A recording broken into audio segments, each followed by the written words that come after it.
Cushing Memorial Library and Archives.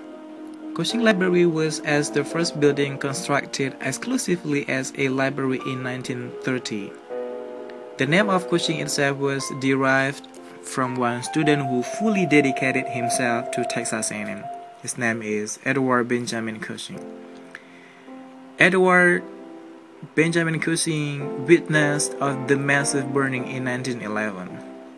The burning caused a lot of the damages that negatively changed the school drastically, and it caused the state of legislators plan to shut down the Texas A&M and to move out and consolidate with the University of Texas. In addition, the Cushing refused Texas A&M moving out and consolidating with University of Texas by discussing the issues with the legislature, and he ultimately might have ensured the legislature not to combine Texas A&M with University of Texas. Due to his endeavor, in 1927, the board of directors named a library in his honor to respect his effort to Texas A&M. The Cushing Library was an opus of the Giesecke. Giesecke created an awe-inspiring masterpiece of Texas A&M architecture, and Cushing Memorial Library was the best of them in terms of structural designs. The onset of the establishment of Cushing Library began in 1928 until 1930, and on September 22, 1930, the Cushing Library officially opened its door to public. In terms of a building design, Giesecke decorated pilasters. On each exterior capital features rams, hats, and skull representing the agrarian heritage of the college. In the space between the pilasters, construction workers carved the names of a plenty great men of the arts, literatures, and science. In 1968, the status of the Cushing as the library rapidly changed due to the establishment of a new library, which was Evans Library.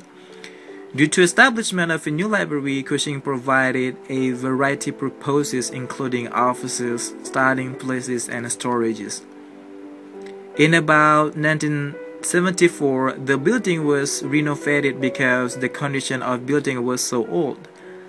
The roof was leaky, the wall mostly cracked, and the bad air conditioning system. Because of those bad circumstances, it was impossible to preserve the rare material and other old collections. In doing so, this library needed to renovate it for 2 years, which was in 1997 until 1998. And as it reopened on October 20, 1998, the Cushing Library became a home of rare collection in Texas A&M. In addition, the Cushing Library now has 3 floors and several rooms that function for several purposes, such as 1 classroom, 2 exhibit galleries, multiple offices, and 5 storages, and 1 reading room which is in the 2nd floor. This library has 8 curators, 8 staff, and 8 student workers. All of them work collectively to embody the library to be a home of rare collection. Since 1998, Cushing officially became a home of special collection, with having so many rare books, manuscripts, and university archives. Most of them were from late 17th and 18th century, and the oldest collection was 4,000 years old, which was Sumerian tablet. Moreover, some rare books in the Cushing Library include Shakespeare's 2nd folio from 1632. Also, a manuscript is a document is written by hand. The example of manuscript came from ancient and medieval written on papyrus, which was a thick paper which produced from papyrus plant, and parchment, a thin material made from sheepskin or calfskin.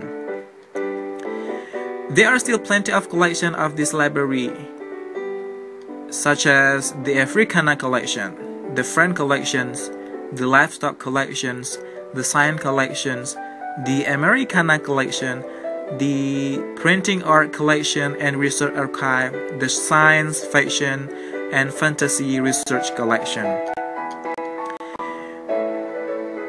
The collection should pass some control treatments such as humidity control, pest control, and temperature control. These controls are really needed in order to keep the collection always in a good condition, because the collection might have been damaged due to the temperature and conditions. And also the termite most likely have eaten all the collection. And to introduce the library to public, the Cushing holds many exhibits and events. By this way, it could attract people to come and enjoy the collection in the Cushing Library.